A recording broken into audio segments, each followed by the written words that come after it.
Secunderabad alias Lashkar Lok Sabha నియోజకవర్గం నుంచి TRS అభ్యర్థిగా తలసాని సాయి కిరణ్ యాదవ్ పోటీ చేస్తున్నారు. సాయి కిరణ్ యాదవ్ మనతో ఉన్నారు, ఆయనతో మాట్లాడదాం. సాయి కిరణ్ యాదవ్ గారు, మీ పేరు అసలు సాయి కిరణ్ ఎందుకు పెట్టారు? మన మమ్మీకి సాయిబాబా అంటే ఇష్టం. తను by birth vegetarian, she follows only వెజిటేరియనే తింటుంది ఎప్పుడు. సాయిబాబా అంటే నమ్మకం, అట్లా పెట్టారనుకుంటున్నాను బహుశా. ఓకే, అందుకే మనం ఒక పని చేద్దాం.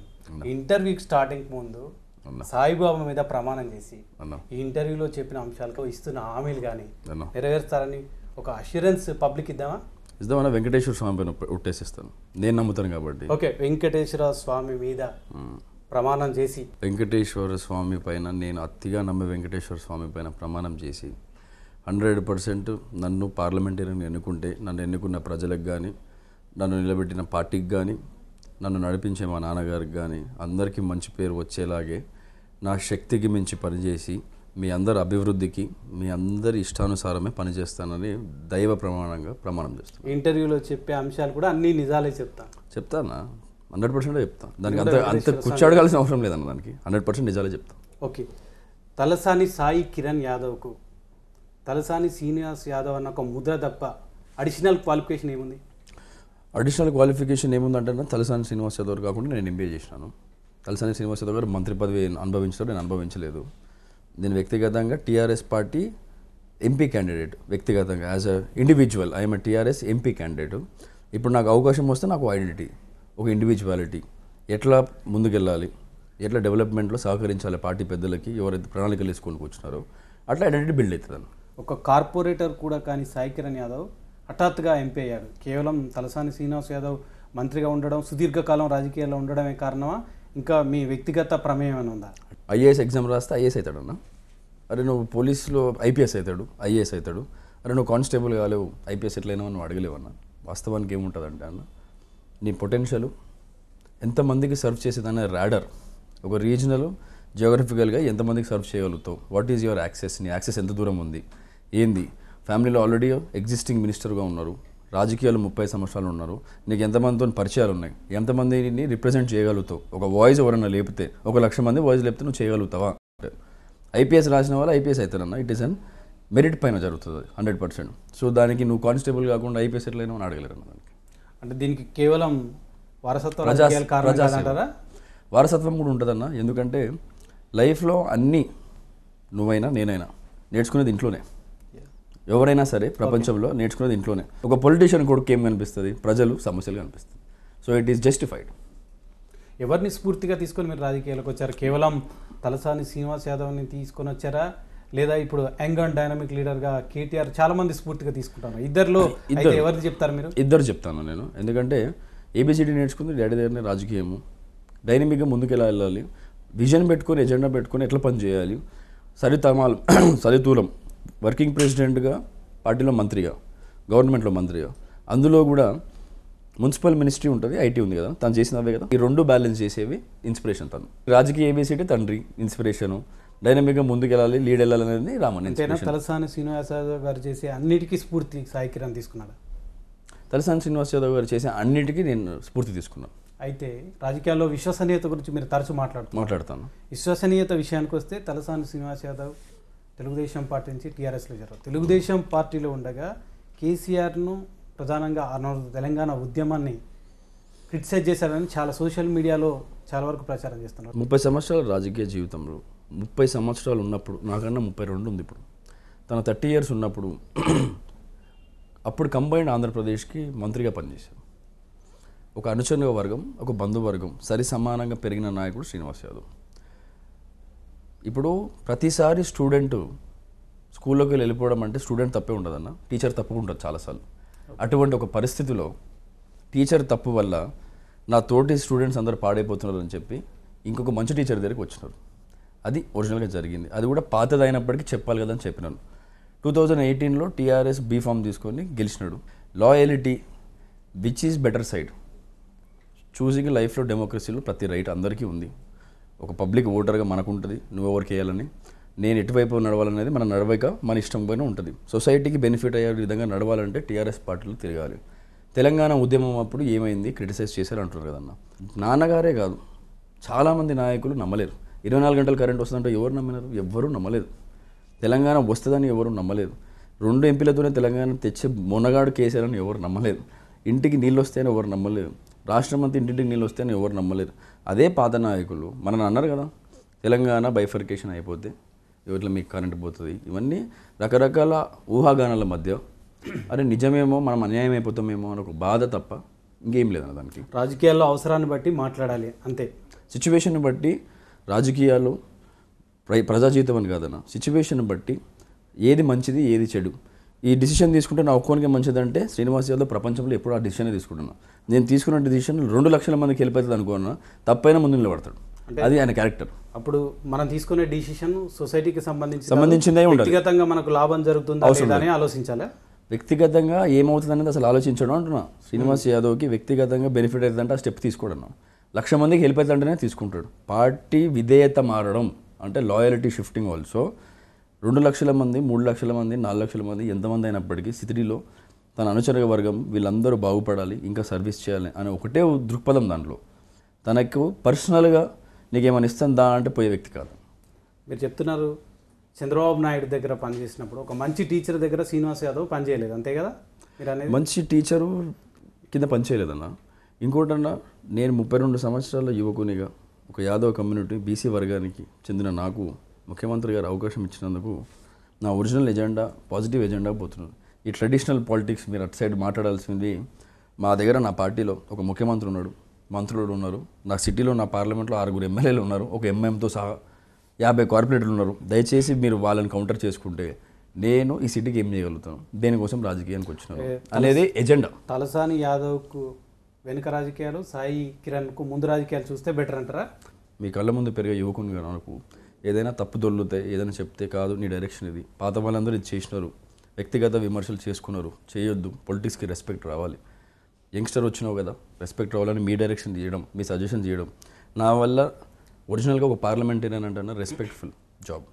నేను నన్ను రిప్రజెంట్ చేసే ప్రతి ఒక్కరికి మర్యాదపూర్వకంగా వాళ్ళకి పేరు వచ్చే విధంగా ఒక మెచ్యూర్డ్గా బిహేవ్ చేయాలి. ప్రైవేట్ లైఫ్ యంగ్స్టర్ అవన్నీ అయిపోయినాయి.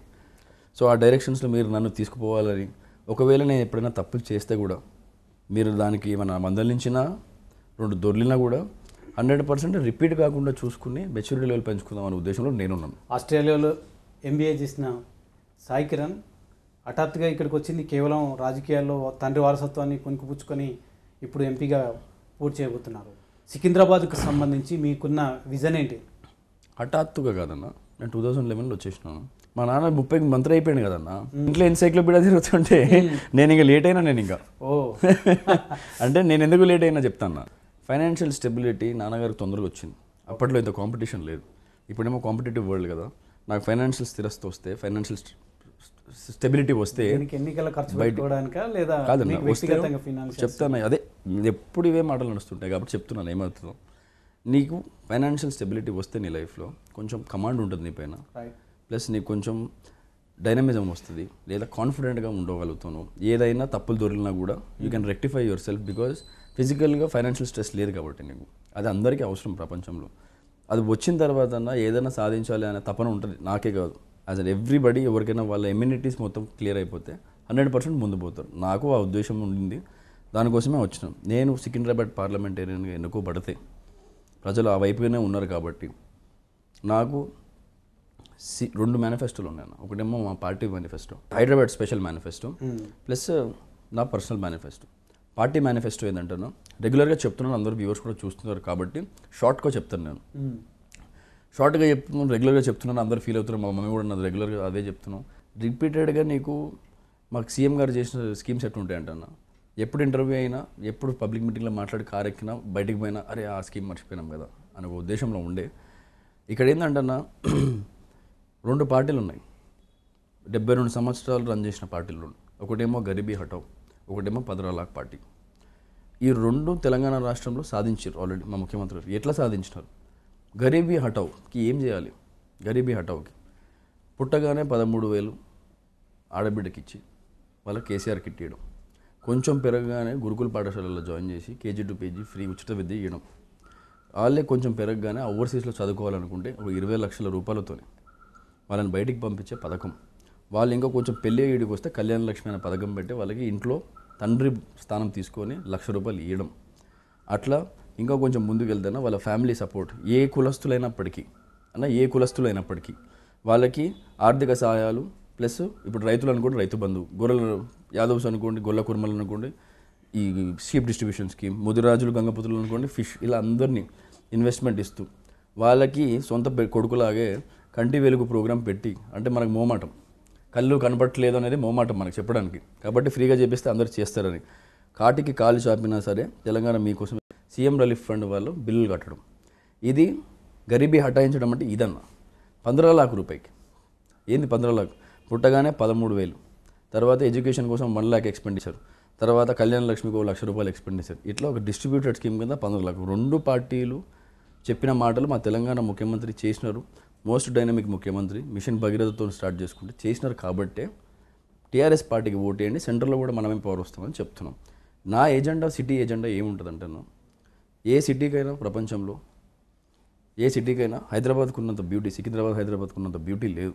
నేను సికింద్రాబాద్లో పుట్టి పెరిగిన వ్యక్తిగా, ఇదంటే ప్రాణమున్న వ్యక్తిగా 24 గంటలు కరెంట్ నేను చూస్తాను అనుకోలేదు, ఎప్పుడు చూపించినారు మా రామన్న గారు, కేటీఆర్ గారు డైనమిక్ మినిస్టర్, మున్సిపల్ మినిస్టర్ ఉన్నప్పుడు. వాటర్ రాదనుకున్నాము, వాటర్ని కృష్ణా గోదావరి నీళ్ళు తెచ్చినారు. దీనితో పాటు ఫ్యూచర్లో ఎప్పుడు కూడా వాటర్ ప్రాబ్లం రావద్దని Keshavapuram, Devanamma Nagaram 10 TMC storage life tanks కడుతున్నారు. దాని తర్వాత లా అండ్ ఆర్డర్, నా లైఫ్లో కమ్యూనల్ వైలెన్స్ లేకుండా హైదరాబాద్ ఉంటుందేమో అని అనుకునేవాడిని నేను. 144 సెక్షన్ లేకుండా ఉంటుందేమో ఎప్పుడైనా. అది లా అండ్ ఆర్డర్ పరిస్థితి తెలంగాణ కమాండ్ కంట్రోల్ కడుతున్నారు. అది కూడా ఏంది most biggest command control in India. Plus మన ట్రాఫిక్ పొల్యూషన్ ఇబ్బందులు ఉండొద్దని ఏసీటీ కానీ ఇంపార్టెంట్గా చెప్పేస్తున్నాను, ఉండొద్దు అని చెప్పి SRD అని స్పెషల్ రోడ్ డెవలప్మెంట్ అథారిటీ వేసుకొని రీజనల్ రింగ్ రోడ్ కడుతున్నారు.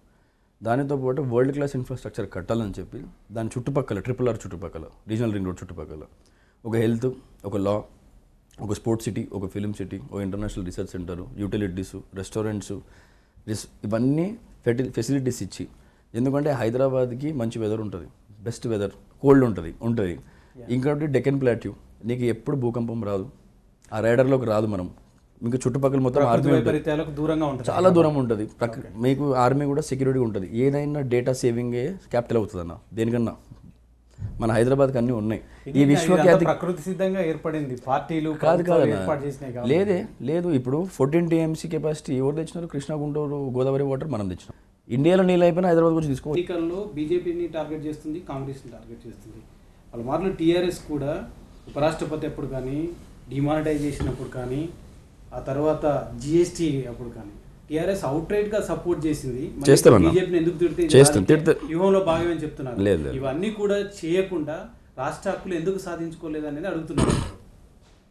అదే చెప్తున్నా. ఇప్పుడు సింగిల్ లార్జెస్ట్ పార్టీ బీజేపీ ఉంది సెంట్రల్లో, స్టేట్లో 29 ఉన్నాయి. సెంట్రల్గా క్యాబినెట్ ఎంతమందికి ఇవ్వగలుగుతారు? 80 to 85 ఇవ్వగలుగుతారు. 29 రాష్ట్రాలకు పోలికతో ఎన్ని ఇవ్వాలి? అప్పుడు 2 + 1 3. ఏదైనా ఎక్స్టెన్షన్ ఉంటే, ఏదైనా ఇంట్రెస్ట్ కాన్సన్ట్రేటెడ్గా ఇది చాలా వెనుకబడి ఉందన్నప్పుడు 3 ఇస్తాం. తెలంగాణకు ఒకటి కూడా లేదు, అంటే తెలంగాణ భారతదేశంలో లేదు. డిమానిటైజేషన్ చేయగానే ముఖ్యమంత్రి గారు మొత్తం భారతదేశంలో ప్రెస్ కాన్ఫరెన్స్ పెట్టి బాగా ఉండి డిమానిటైజేషన్ ఐడియా అని చెప్పిన ముఖ్యమంత్రి KCR. Implementation bad, idea is extraordinary idea. ఇంకోటి GST, 1 country 1 tax is world దానిపైన నడుస్తుందన్న, వరల్డ్ దానిపైన నడుస్తుంది. Extraordinary idea, implementation worst. 4 సంవత్సరాలు సపోర్ట్ చేసుకుంటూ, ఎందుకంటే డిప్లొమాటిక్ పార్ట్నర్షిప్ అంటారు దాన్ని. ఒక స్టేట్ గవర్నమెంట్కి, ఒక సెంట్రల్ గవర్నమెంట్కి ఒక ఆర్గానిక్ డిప్లొమాటిక్ పార్ట్నర్షిప్ పెట్టుకుంటారు. ఎందుకంటే మనకి ఏమైనా ఇస్తారేమో అని ఆశ, ఎవరైనా ఇస్తారని ఆశ. ఇప్పుడు అప్పిస్తాం, 20 లక్షలు ఇస్తాం, బట్ తిరిగి ఇయ్యడు. ఓ సంవత్సరం తర్వాత ఎంతో అంత ఫస్ట్ అయితే ఇవ్వంటాం కదా.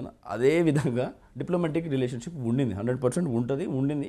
మనకే కాదు ఎవరికైనా ఉంటుంది. ఇప్పుడు ముఖ్యమంత్రి గారు ఏమన్నారంటే, మనమే ఓటేసి మనమే దరఖాస్తు పెట్టుకొని స్లేవరీ ఎందుకు మనకి, ప్లస్ 55,000 కోట్లు ట్యాక్స్ వాళ్ళు తీసుకొని డైల్యూషన్ కింద 23,000 కోట్లు మనకి ఇస్తారు. అంటే మనం వాళ్ళని పోషిస్తున్నామా, వాళ్ళు మనల్ని పోషిస్తున్నామా? రాష్ట్ర ప్రభుత్వాలు పన్నుల వాటా కింద కేంద్రానికి ఇవ్వడం, కేంద్రం అందులో రక్షణ ఉంటుంది, జాతీయ ప్రయోజనాల దృష్ట్యా వ్యయం చేయాల్సింది చాలా ఉంటుంది. కానీ మేము 55,000 కోట్లు ఇచ్చినాం కాబట్టి 55,000 కోట్లు మాకు రావాలనేది మూర్ఖత్వం అవుతుంది కదా. అవుతుందన్నా, మాకు కాదన్నా. ఎందుకు చెప్తాం, మెట్రో ఎక్స్టెన్షన్కి మనం డబ్బులు అడిగితే 1000 కోట్లు కూడా ఇవ్వలేదు. అదే ముంబై అడిగితే 18,000 కోట్లు ఇచ్చారు. ఇప్పుడు ఆ మూర్ఖత్వమే వద్దు, ప్రతి రాష్ట్రానికి పవర్ పైసలు రావాలి. సికింద్రాబాద్కు సంబంధించి ప్రజలకు ప్రధానంగా ట్రాఫిక్ సమస్య, పారిశుద్ధ్యము, వాటర్ గురించి మీరు చెప్పారు, విజన్ చెప్పారు. దానికి ఏం సొల్యూషన్? ఎలక్ట్రిసిటీ అర్థమైంది మీకు, వాటర్ అర్థమైంది. ఎలక్ట్రిసిటీ బ్రీఫ్గా చెప్పేస్తున్నాం, పవర్ హాలిడే నుండి పవర్ బ్యాంక్ సిటీగా మారింది. Power holiday to power bank city అయింది. వాటర్ ఎక్స్టెన్సివ్ వాటర్ పెట్టినారు. 2 ట్యాంకులు లైఫ్ స్టోరేజ్, అంటే ఎప్పుడు నీళ్ళు నిండుతాయి అందులో కట్టినారు. లా అండ్ ఆర్డర్ గురించి చెప్పినాను. మీరు పొల్యూషన్ అన్నారు, ట్రాఫిక్ అన్నారు. నేను అదే చెప్తున్నాను, బీజింగ్ కూడా ఇలాగే జరిగింది కాబట్టి గ్రిడ్ లాక్ సిచ్యువేషన్ ఉండొద్దు. గ్రిడ్ లాక్ అంటే అన్ని కార్లు రోడ్డు మీదకి తెస్తే ఇబ్బందిగా ఉంటుందని చెప్పి ఉండొద్దని చెప్పి ఎస్ఆర్డి రీజనల్ రింగ్ రోడ్ ఉంటుంది, లోపల అవుటర్ రింగ్ రోడ్ లాగా రీజనల్ రింగ్ రోడ్ ఉంటుంది. దాని చుట్టుపక్కల వరల్డ్ క్లాస్ ఎమ్యూనిటీస్ వస్తాయి. దీనివల్ల హెచ్ఎండిఏలో అర్బన్ ఫారెస్టేషన్ అని 180,000 ఎకరాలు ఉంది మన దగ్గర. దాన్ని ఎవరు పట్టించుకోలేదు, నరికేస్తున్నారు. కాబట్టి దాంట్లో గ్రీనరీ పెంచాలి, హరితహారం ఉంది మన దగ్గర, పెంచాలి. ఈ ప్రణాళిక మొత్తము వాటర్ సిటీ ఆఫ్ లేక్స్ అనేవాళ్ళు మన హైదరాబాద్ సిటీని, దరిద్రంగా తయారైంది. 42 కిలోమీటర్లు మూసీ రివర్ టచ్ అయ్యి సిటీకి పోవడం అదృష్టం ఎవరికైనా. లండన్ థేమ్స్ ఇంకా దరిద్రంగా ఉండే, మనం చేసే సోయి మనకు ఉంది, దానికి పైసలు కావాలి. 55,000 కోట్లు కావాలంటే మనం సెంటర్లో మనం పవర్ రావాలి, లేదా మెయిన్ ప్లేయర్ కావాలి, అప్పుడు వస్తాయి అనే ఉద్దేశంతోనే ఈ ప్రణాళికలో భాగం నేను. ప్రణాళిక చెప్తున్నారు, ఆచరణ కూడా అవసరం. చేసినాం కదా, కరెంట్ నువ్వు చూడలేవని 24 గంటలు. మాకు 6-7 ఎమ్మెల్యేలు, మా మంత్రి గారు, వీళ్ళు సిటీని డెవలప్ చేయాలి, సిటీకి ఫండ్స్ తెచ్చి సిటీని డెవలప్ చేయాలి. ఇది మేజర్ ఎజెండా. ఒక యువకునికి, సిటీ పైన ప్రేమ ఉన్న యువకునికి ఇటువంటి ఎజెండా పెడితే అన్నట్టుగా మా పార్టీ ప్రణాళిక తయారు చేసింది. నేను అదే అడుగుజాడని నడుస్తుంది. మీ ఇప్పుడున్న సికింద్రాబాద్లో పోటీ ఎవరి మధ్యన? బీజేపీ టీఆర్ఎస్ మధ్యలో ఉందా, లేదా కాంగ్రెస్ టీఆర్ఎస్ మధ్యలో ఉందా? అన్న పోటీ డెవలప్మెంట్ మధ్యలో ఉంది మాకు. ఎందుకంటే అందరు సీనియర్లు ఉన్నారు నాకు. ఇప్పుడు నేను రేపు పొద్దున్న ఎలక్ట్ అయినాను అనుకున్నాను. ఎలక్టెడ్ కాగానే అందరూ 3 సార్లు 4 సార్లు గెలిచిన ఉన్నారు ఎమ్మెల్యేలు. ఇక్కడ నమ్మేటే ఇది సిన్సియారిటీని నమ్ముతారు, సీనియారిటీని నమ్మరు. ఇక్కడ ఒళ్ళు వంచి శక్తికి మించి పనిచేస్తానని చెప్తున్నాను. ఫ్రెష్ ఫేసు, యంగ్స్టరు, ఒక 40 సంవత్సరాలు 30 సంవత్సరాలు రాజకీయంలోనే ఉంటాం కదా ఇప్పటి నుండి. కాబట్టి ఇప్పుడు ఏమన్నా అనుకుంటే నేను క్వాలిటేటివ్ చేంజ్ కాగలుగుతాను కదా. సుదీర్ఘకాలం మంత్రిగా పనిచేసి ఒక మంచి ఉపాధ్యాయుని దగ్గర కాకుండా చెడు ఉపాధ్యాయుని దగ్గర పనిచేసిన మీ నాన్నగారు సికింద్రాబాద్ నియోజకవర్గంలోనే ఒక భాగంగా ఉన్నారు, మంత్రిగా కూడా పనిచేశారు. ఆయన చేయని అభివృద్ధి మీరేం చేసి చూపిస్తారన్నాడు. ఆయన ఏం చేయలేదు, ఎందుకంటే ఎన్ని చేసినారో మీకే తెలుసు నాకన్నా ఎక్కువ. ఎందుకంటే నేను అడుగుతున్న పార్టీలు, ప్రభుత్వాలు కాకుండా వ్యక్తులుగా చేసే అభివృద్ధిని మనం కులమానంగా తీసుకోవాలని అడుగుతున్నాను. వ్యక్తిగతంగా శ్రీనివాస్ యాదవ్ గారు ఎన్ని మంచి పనులు చేస్తారో రోజు పొద్దున 8 గంటల కోసం కనిపిస్తాను. ఇక్కడ హైదరాబాద్లో యాదవ్ సామాజిక వర్గానికి చెందిన 2 తలపడుతున్న నేపథ్యంలో యాదవ్ల ఓట్లు చీలిపోయి అవతల అభ్యర్థికి బెనిఫిట్ అయ్యే అవకాశం ఉంది. దాన్ని ఎట్లా అధిగమిస్తారు? అంటే యాక్చువల్గా అట్లా లేదన్న. ఎందుకంటే మీకు తలసాని శ్రీనివాస్ యాదవ్ గారు, ముఖ్యమంత్రి గారు కలిసి యాదవ్లకు చేసినవి ఎన్ని చేసినారంటే ఈ 5 సంవత్సరాలలో బీసీలకి ఫ్రీడమ్ ఇప్పుడే వచ్చిందని డాడీ అసెంబ్లీలో కూడా అంటున్నారు. సీఎం గారు కూడా యాదవ కులస్తుడా, గొల్ల కులస్తుడా, కుర్మ కులస్తుడా అన్న విధంగా ఆయన సపోర్ట్ చేసినందుకు సామాజిక వర్గం ఓట్లు చీలుకుంటా కాంగ్రెస్ అభ్యర్థిని ఆల్రెడీ తలసాని శ్రీనివాస్ యాదవ్ తన కొడుకు కోసం సరెండర్ అయిపోయారనే అభిప్రాయం ప్రజలు ఎందుకుంటుందన్న అట్లా. తను కూడా రిప్రజెంటేటివ్ అన్న, 2 సార్లు గెలిచిన వ్యక్తి, పెద్ద మనిషి కదా సొసైటీలో. కిషన్ రెడ్డి కూడా అంతే కదన్నా. ఎందుకు చేస్తారని అలా చేయరు చెప్తున్నారు. ఏమంటే టెక్నికల్గా అంబర్పేటలో ఓడిపోయినారు. అంబర్పేట కాన్స్టిట్యున్సీ దాటి ఎప్పుడైతే వచ్చింది దాఖలాలు ఎవరూ చూడలేరు. కిషన్ రెడ్డి అని వేరొక పార్టీని కాదు, కేసీఆర్కి కాంపిటీషనే లేదన్న. తెలంగాణ అంటే టీఆర్ఎస్, టీఆర్ఎస్ అంటే తెలంగాణ. కేసీఆర్ గారి మెరిట్ పైనే ఎలక్షన్స్. కేసీఆర్ గారి మెరిటే గెలిపిస్తుంది, కేసీఆర్ గారి అభివృద్ధి గెలిపిస్తుంది. కేసీఆర్కి కాంపిటీషన్ ఎవ్వరూ లేరు. నేషనల్ కూడా. సాయి కిరణ్ చూస్తుంటే ఆస్ట్రేలియాలో చదువుకొని వచ్చిండు, సాఫ్ట్గా ఉన్నాడు, కానీ కరడు కట్టిన గ్యాంగ్స్టర్లు కూడా మెయింటైన్ చేస్తారు. గతంలో కొత్తపల్లి గీతకు సంబంధించిన హస్బెండ్ని కూడా ఒక హోటల్లో నిర్బంధించిన ఆరోపణలు కూడా మీ మీద ఉన్నాయి. దానికి ఏం చెప్తారని? రూమరే అది. ఎందుకంటే సిచ్యువేషన్ విచిత్రాలు ఉంటాయన్న పబ్లిక్ లైఫ్లో. వాళ్ళ ఇష్టం, ఏమైనా చెప్తారు, ఏమైనా రాసుకుంటారు. కాస్మోపాలిటన్ సిటీ హైదరాబాద్లో తాజ్ కృష్ణ అనే ఒక హెరిటేజ్ హోటల్లో ఏదో మెయిన్ రోడ్ నుండి సిగ్నల్ నుండి లోపల వరకు 2000 సీసీ కెమెరాలు పెట్టుకొని ఒక ఎంపీని కిడ్నాప్ చేసిర్రు అని చెప్పేయగలిగితే ఇక అది పబ్లిక్ నమ్ముతారు అనుకుంటే ఏం చెప్పలేము, దండం పెట్టాలి. చెప్పండి. తలసాని శ్రీనివాస్ యాదవ్ గారు కేవలం యాదవులకు ప్రతినిధి, బీసీ వర్గానికి ప్రతినిధి? బీసీ మొత్తానికి. ఇప్పటివరకు ఎప్పుడైనా పార్లమెంట్కి వెళ్ళారా మీరు? ఎప్పుడు వెళ్ళలేదన్న. This will be my first if I go. గెలిచిన తర్వాత మొదటిసారిగా పార్లమెంట్లో అడిగిన? అవునన్న, ఫస్ట్ టైం. అంటే ఆ ఎక్స్పీరియన్స్ నాకు అనౌన్స్ చేసినప్పుడే ఒక సర్రియల్ ఎక్స్పీరియన్స్. నేను అంత దూరం ఇంకా ఇక్కడే ఉన్నాను. మీరు ముందు నుంచి కూడా సికింద్రాబాద్ పార్లమెంట్ నుంచి పోటీ చేయాలని అనుకున్నాను. నేనైతే అనుకున్నాను, నేను కష్టపడి పనిచేస్తానని పార్టీకి చెప్పినాను. పార్టీ నాయకత్వం కూడా, ఎందుకంటే ఇమీడియట్గా తీసుకునే డిసిషన్ మేకర్ కేసీఆర్ గారు కాబట్టి ఇప్పుడే కాదు కదా, తర్వాత ఎప్పుడైనా సందర్భం వచ్చినప్పుడు, ఆ టాపిక్ వచ్చినప్పుడు మాట్లాడదాం అనుకున్నాం. అందరిలాగానే మనం కూడా రిక్వెస్ట్ చేయడం జరిగింది, మన విజన్ చెప్పడం జరిగింది. మనం కష్టపడి పనిచేస్తాం, పార్టీకి పేరు తెస్తాం అనేది మన అప్పీల్ ఉంటుంది కదన్న. అప్పీల్ బట్టి దానికి మన కేసీఆర్ గారు తెలుసు కదా ఎట్లా ఇస్తారు, సర్వేలు చేపిస్తారు, అందరికీ ఐవీఆర్సీలు చేస్తుంటారు. అంటే ఆయన మొత్తం ఆయన ఏదైతే ట్రెడిషనల్గా ఫాలో అవుతారో అన్నీ ఫాలో అయ్యి బాగుంటుంది. యంగ్స్టర్ కూడా వాయిస్ ఇప్పుడు మీ అందరు కూడా నాకు అంతే సపోర్ట్ చేస్తారు. మీడియా ఛానల్స్ వచ్చినప్పటి నుండి నన్ను కంటిన్యూస్గా ఫాలో అప్ చేపించడం, నన్ను కంటిన్యూస్గా చూపించడం కానీ కూడా అంటే ఒక యంగ్స్టర్కి అవకాశం దొరకడం అదృష్టమే కదన్న. ఈరోజు కూడా మీట్ ద ప్రెస్ కూడా ఇట్స్ అ రేర్ ఆపర్చునిటీ. 32 yearsకి నన్ను పిలవడం అనేది కూడా రేర్ ఆపర్చునిటీ. సో అందరూ కలివిడిగా ఫోకస్ అయ్యి పాజిటివ్గా తీసుకుపోవడం ఒకటి. అంటే మనకు కూడా ఒక సబ్జెక్ట్ పైన నాలెడ్జ్ కానీ లేకపోతే ఏం చేయాలనే ఒక విజన్ అయితే ఉంది కాబట్టి 100% సార్ కూడా అదే ఆలోచించి ఇచ్చినారు. ఇంకోటి మెయిన్గా ఎందుకు ఇచ్చినారో నాకు అప్పుడప్పుడు ఏమనిపిస్తుంది అంటే బాగా దీర్ఘంగా ఆలోచించినప్పుడు కేసీఆర్ గారికి ఎప్పుడైనా ప్రణాళికలు 50 సంవత్సరాలు 100 సంవత్సరాలు వేసే అలవాటు ఉంది కాబట్టి యువకుని తీసుకుంటే అసలు యూత్కి ఏం కావాలి, వాళ్ళ డిమాండ్స్ ఏంది, వాళ్ళకి ఏమైనా రిక్వైర్మెంట్స్ ఉన్నాయా, యూత్ కూడా చాలా ఎక్స్పెక్టేషన్స్ ఉంటాయి మీ మీద. ఏం చెప్తారు యూత్ కోసం మీరు? యూత్ కన్నా హైదరాబాద్ సికింద్రాబాద్ సిటీలో యువత చాలా 65% ఇండియాలోనే ఉంటారు, హైదరాబాద్లో ఉంటారు. నా పర్సనల్ ఎజెండా అని చెప్పాను కదా స్టార్ట్లో, 2 ఎజెండాలు ఉన్నాయి, party manifesto, personal manifesto. This is my personal manifesto. ఏముంటుందంటే మనకి నిజామే కల్చర్ అలవాటు. ఇక్కడ 6:30కి లేచి పనికి వెళ్ళే వాళ్ళు చాలా తక్కువ ఉంటారు హైదరాబాద్ సికింద్రాబాద్ బేసెస్లో. వీళ్ళకి ఎంతసేపు ఎంటర్ప్రెన్యూర్షిప్, సెల్ఫ్ ఎంప్లాయ్మెంట్ ఇవే ఇంట్రెస్ట్ ఉంటాయి. సో నేను స్టేట్ గవర్నమెంట్ సెంట్రల్ గవర్నమెంట్ కాంబినేషన్గా ప్లస్ ఒక బ్యాంక్ టైఅప్ చేస్తే వాళ్ళకి పుష్ చేస్తే అన్న మనము ఇప్పుడు 50 మంది కలిసి ఒక జిమ్ పెట్టుకోవాలనుకున్నారు, 15 లక్షల రూపాయలు ఖర్చు అవుతుంది. State government central government plus ఒక bank tie up, they will repay, వాళ్ళు కట్టేస్తారు, తిరిగి కట్టేస్తారు. మనం పుష్ చేసామనుకున్నా ఆ 50 మంది సెటిల్ అవుతారు. ఫైనాన్షియల్ స్ట్రెస్ పోగానే ఇమీడియట్గా ఏమవుతుందన్న కొత్త ఐడియాలజీ బయటకు వస్తుంది. ప్రపంచంలో గూగుల్ కానీ ఫేస్బుక్ కానీ యంగ్స్టర్సే వచ్చినారన్న బయటికి. అటువంటి ఐడియాలజీస్ ఉన్నాయి. ఫైనాన్షియల్ స్ట్రెస్లో కూరుకుపోయి ఉంటే బ్రెయిన్ పనిచేయదు కాబట్టి ఇట్లా కొంతమంది పార్లర్స్ అడుగుతారు, కొంతమంది క్యారమ్ క్లబ్స్ అడుగుతారు. ఇట్లా చాలా పెద్ద యూనిట్స్ ఉన్నాయి హైదరాబాద్ అందరు యూత్కి. ఎందుకంటే నేను పోతే పార్లమెంట్ వాళ్ళందరూ పోయినట్టే 100% పోయినట్టే. ఓకే, క్వశ్చన్ అడుగుతున్నాను. సాయి కిరణ్ యాదవ్కు ఎందుకు ఓటేయాలి సూటిగా చెప్పండి.